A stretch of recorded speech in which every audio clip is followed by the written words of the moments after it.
Cheers on this 4th of July. My coffee's almost all gone. And I'm back here on my butt on the floor on the coffee table, which is where I love to sit. I just had that problem with my ankle and it was uncomfortable for me to sit that way. And so I had to sit in the chair at the table for a while, but I hate chairs. If more people sat on the floor, we'd all be happier. So would our lower backs. Anyway, we finished the reading of Human Tuning by Dr. Jean Beaulieu, and now we're going to go through the Mudra cards. And what I'm going to do at the end of this is, if you follow along and you like the cards, I'm going to give these to whoever wants them. You want them, they're yours. Just pay me for shipping. And I think one of those first class priority mail standard packages is like $8. So, I'll double check. But like, for instance, if you just go to buy me a coffee and buy me 2 coffees, we're good, right? I'm going to give these to whoever wants them for the price of postage. These came with a book originally. I still use the book a great deal. Mudras for Healing and Transformation by Joseph LePage. I still use the book. I like the idea of flashcards, but I never use these. And if you get them out of order, then you're kind of screwed up,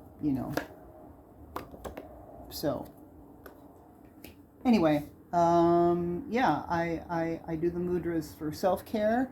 I also encourage my clients sometimes to use mudras depending on the service we're doing. And when I used to do singing bowl sound baths all the time, I would almost always encourage a mudra in the process, especially if we were doing chakra work. So if you're listening to this and you subscribe to my channel, then I'm thinking that you know what a mudra is. But they are a form of the yogic practice, right? And yoga is a lot more than just stretching and exercise. Yoga is engaging all of your bodily systems, including your neurological system, to create space in joints gently through body weight, not load, but body weight, challenges on tendons and ligaments, which are so much more important to your muscles. Your tendons and your ligaments are so much more important than your muscles. Without healthy tendons and ligaments, your muscles can't work right. And a lot of times in corrective body work, we don't focus on muscles. We focus on the tendons holding them to the bones, or the ligaments that are connecting bone to bone.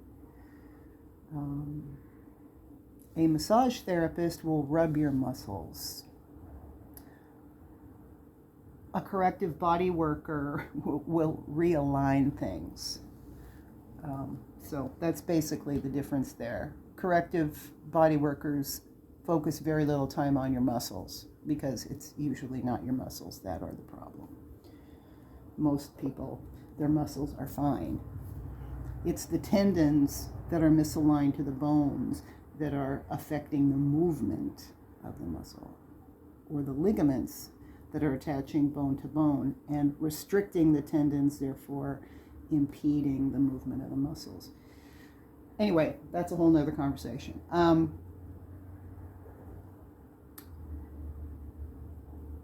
Mudra is perhaps especially the electromagnetic portion of the yogic practice. Using the concepts of reflexology, where all of your organ systems are represented in your feet, on your hands, and on the top of your head, and in your ear.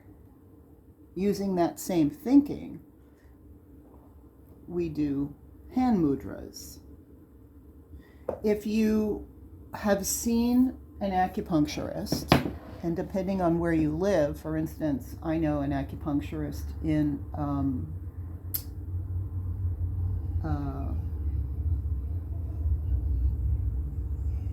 Winnipeg, and his training in I don't know if it's Canada wide or just that province, Manitoba.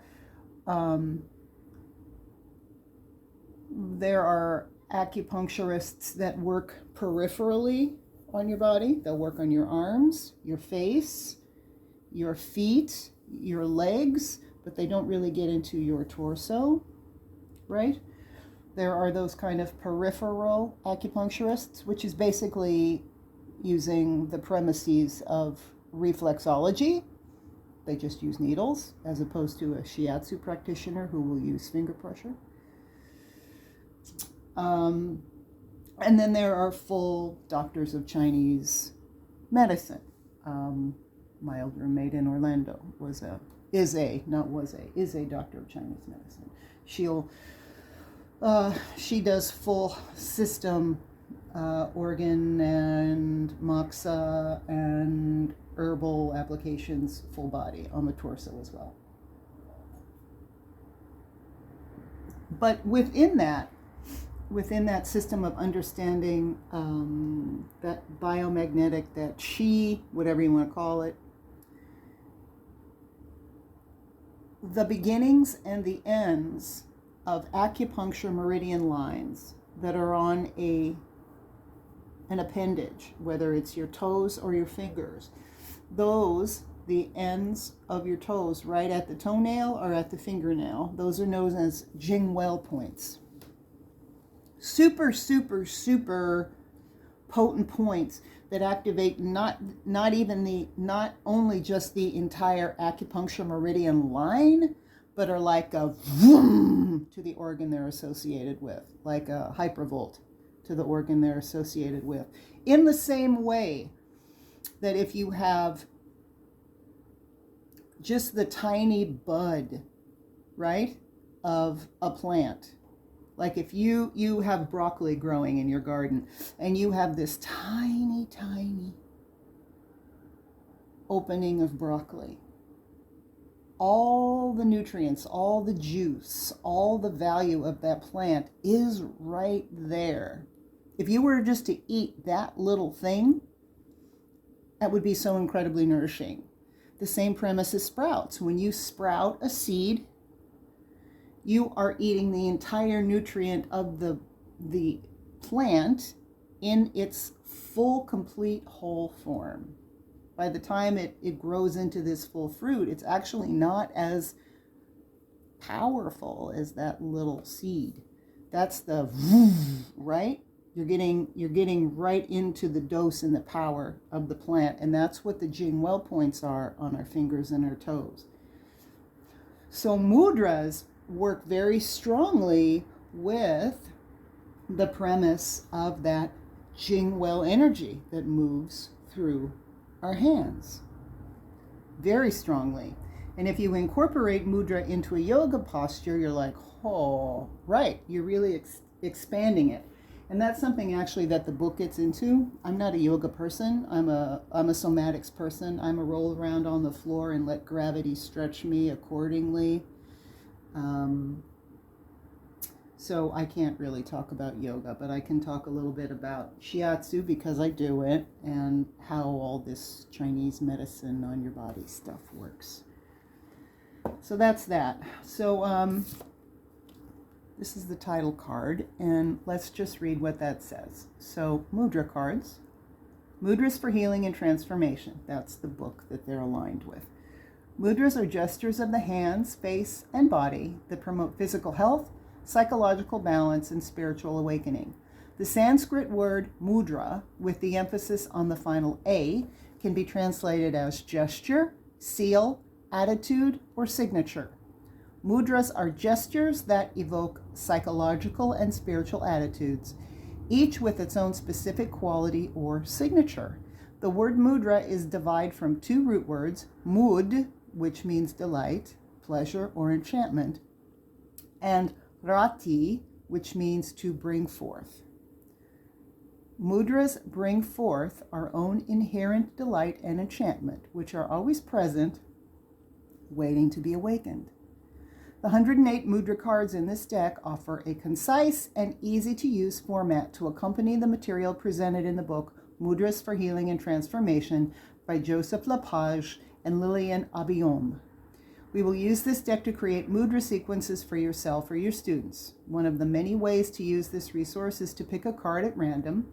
Notice if the core quality is one that is important to cultivate in your life at the present time. You can practice these gestures weekly. So again, that is handy, but if the cards fall out of 1, 2, 3, 4, 5, 6, 7, 8 sequence, then we're kind of lost. Because see, you've got this table of contents that tells you what all the names of the mudras are. You have to actually see the card. If you don't remember what the names mean in terms of what mudra does what, you have to go look at the card anyway. So let's start. Check and see what time it is. All right, let's see how long it takes to do 5. So first I'll say the cards are divided up into different color codes.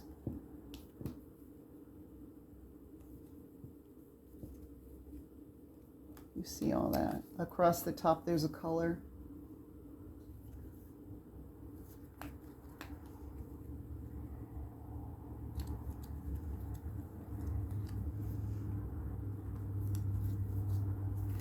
That makes more sense when you're using the book, the way they divide things up. But let's just start. And I apologize in advance to any yoginis or any Indian individuals who speak Sanskrit and I say these things incorrectly. So let's start with number 1 on there, Kanishta Mudra.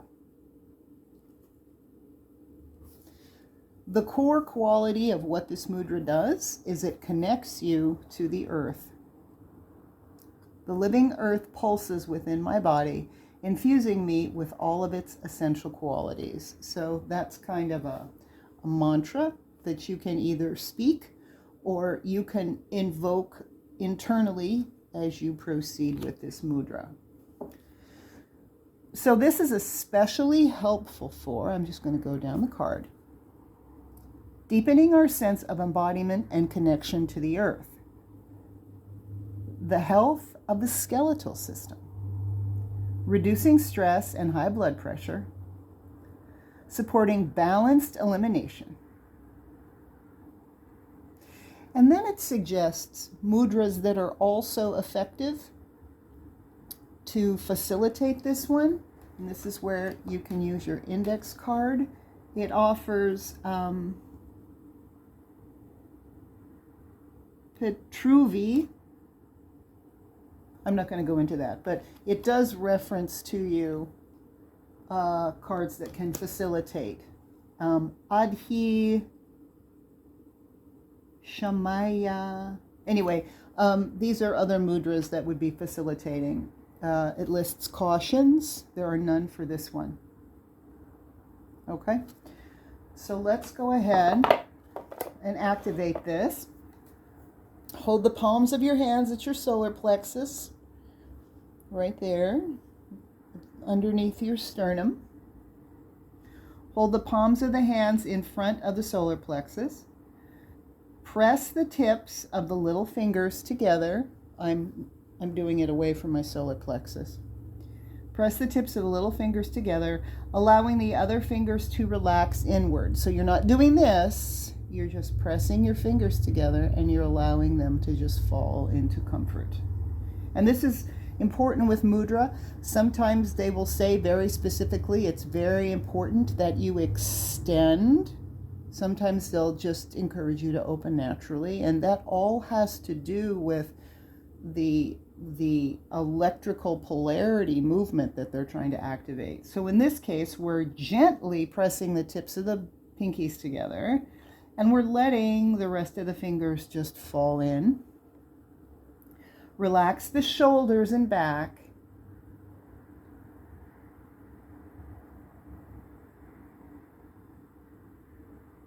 and down with the elbows, held away from the body, the forearms parallel to the earth, and the spine naturally aligned. Well, I can't do that. There's a table in the way. But so you're going to sit straight, whether you're sitting on the floor, so I have to level my hips out if I do it correctly instead of be leaning to one side. If you're sitting in a chair, whatever, you just want a straight back. You want your back relaxed, your shoulders relaxed, and your arms, your elbows, your forearms are parallel to the ground, and your spine is just naturally straight. And you are just comfortably, so you're touching these together, but you're just comfortably letting this fall. You're not doing this. You're not trying to create this perfect thing, and you're not creating a punch. You're just letting it be a gentle relaxation right in front of your solar plexus. An alternate way to practice this gesture, especially helpful for those with long nails, is to interlace the little fingers and draw them gently apart as you hold this gesture, which would be like that. And you hold that at your solar plexus. So, go ahead and try that. Go ahead and try. Just put your fingers together, right at your solar plexus. Let your hands fall in, or do it like this if that's more comfortable. Relax your shoulders, relax your back. And just breathe and just pay attention. Now again, this is a gentle touching. This is not pressure, this is a gentle touching, because you want to feel that chi starting to move. And the chi is very powerful when you just barely touch. You know, you don't need a lot of contact, just gently touch.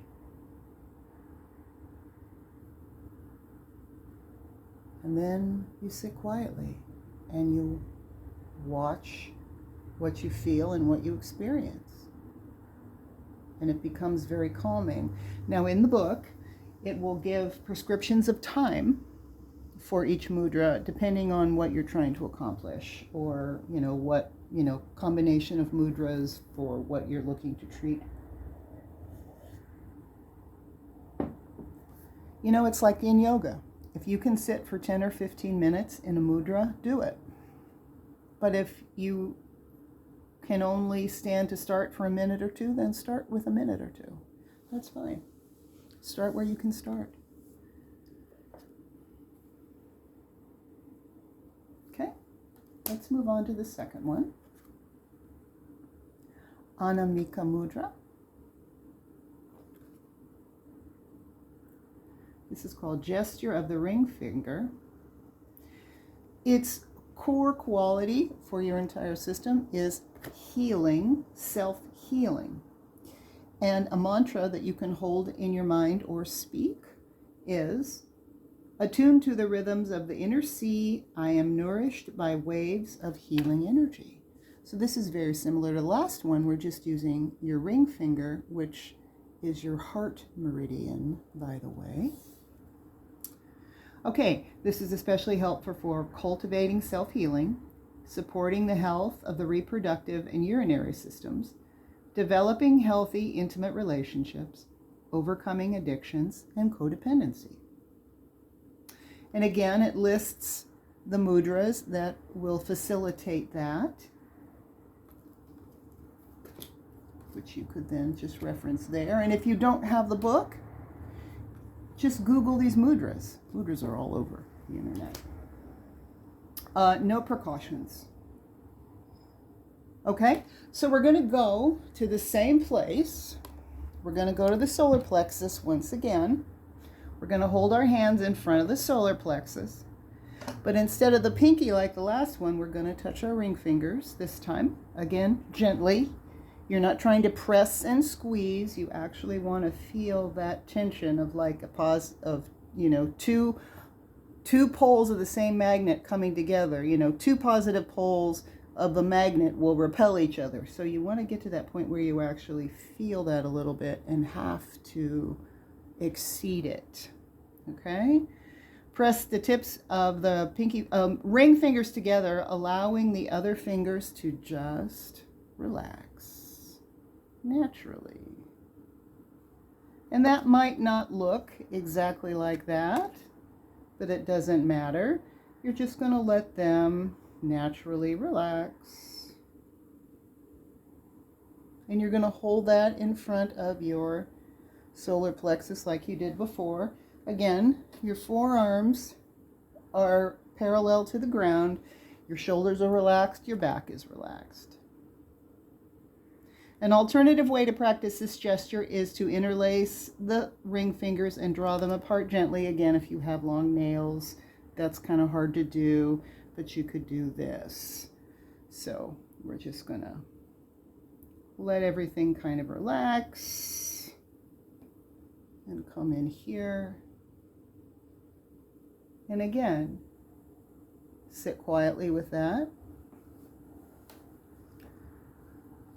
Move into interoception, meaning you take the awareness of your eyes and you move it inside. So you are looking inside at all the things that are happening. And you are noticing what you are activating or affecting by putting these two magnet poles together. Why do we wear our wedding ring on this finger? This is your heart meridian finger. That's why. So let's just hold that for a second. And let's see how that feels. See if you feel activations in different parts of your body.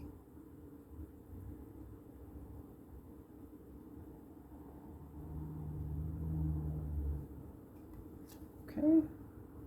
Anamika Mudra.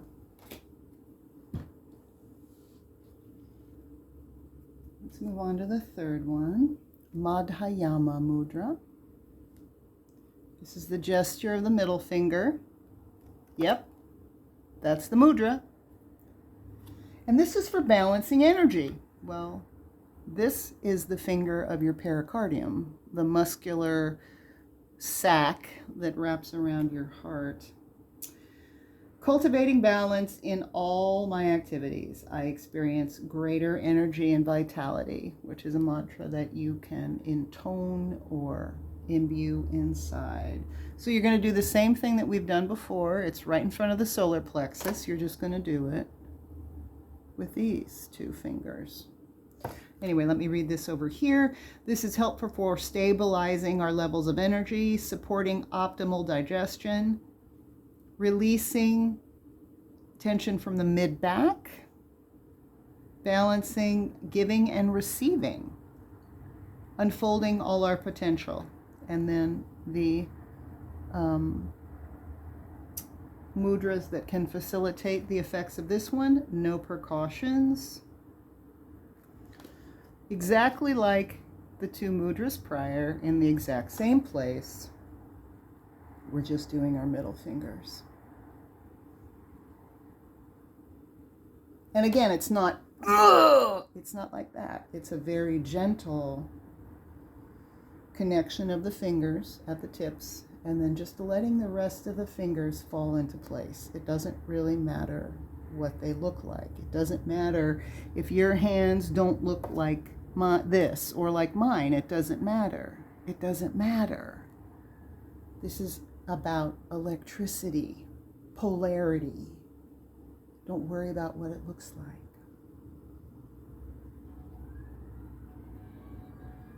Now I'm experiencing this one very powerfully. This one is very, very, because, you know, my pericardium is right here on my heart, and I'm feeling this power surge because of the Jing well points very close to that, and I'm feeling it very, very, very activating, and I'm really feeling a cycle from that one. Okay, let's see. I think we're just going to do 4 today. I don't want this to be too long. It's already 25 minutes long. So I think we're just going to do 4, and then the other ones I won't need to do so much introduction, and we can probably have time to do 5. So this is Tarjani Mudra. The core quality is the opening of the heart. And the mantra that you can invoke is, "Attuned to my heart's inner symphony, I live with joy and vitality." This is helpful for opening the subtle heart. So not your physical heart, but in chakra work, there is the upper heart and the lower heart. The upper heart is pink. The lower heart is, right? There's a pink and a green, where there is the physical heart and then there is the biomagnetic electrical heart. So the subtle heart is not just this thing that beats, but we're also dealing with that aspect of the heart that taps into subtle energy. So there's 3D heart that allows blood to pump, okay, totally 3D. And then there's the heart that's a massive biomagnetic generator and receiver. That's the heart we're activating here, that energy receiver and transformer. So opening the subtle heart, releasing constriction from the chest. So now we're into the physical, but we're also in the biomagnetic, certainly. Expanding breath capacity, enhancing enthusiasm, which may be helpful for depression. And then it lists the facilitating mudras. No precautions. We're going to do exactly what we did before in the same place at the solar plexus, but it's with these first fingers. So you just put the first 2 fingers together, you let the rest of the hands release, and you put that right there. Ladies, right at the bottom of your boobs, you know, at the end of your sternum. Your sternum is that bone that comes down here that your ribs attach to. Right down there. Your hands are relaxed, and you're just going to see what you feel. And as soon as I make that connection, I'm feeling all of this opening up. That lymphatic place.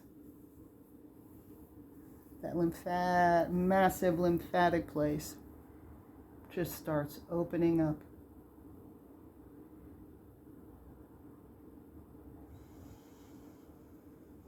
Your subtle heart. Not the heart that moves the blood, but the heart that is a receiver and transformer of energy, which all of us are getting massive upgrades to right now. That in some cases leads to heart palpitations or feeling of not being able to breathe. It's all part of the upgrades we're going through. So I would say that to start out, these first 4 mudras are pretty powerful and pretty easy to remember in all the transformations that we're all going through, all the upgrades. And the upgrades are real. The upgrades are real. So let's stop right there. Let's stop at 4. Tomorrow we'll see how long it takes to do 4, and if we have time to do 5, we'll do 5. But I don't want these to be more than 30 minutes. Okay? So we'll return tomorrow, and let's see. Let's do a perfect 5th to wrap this up.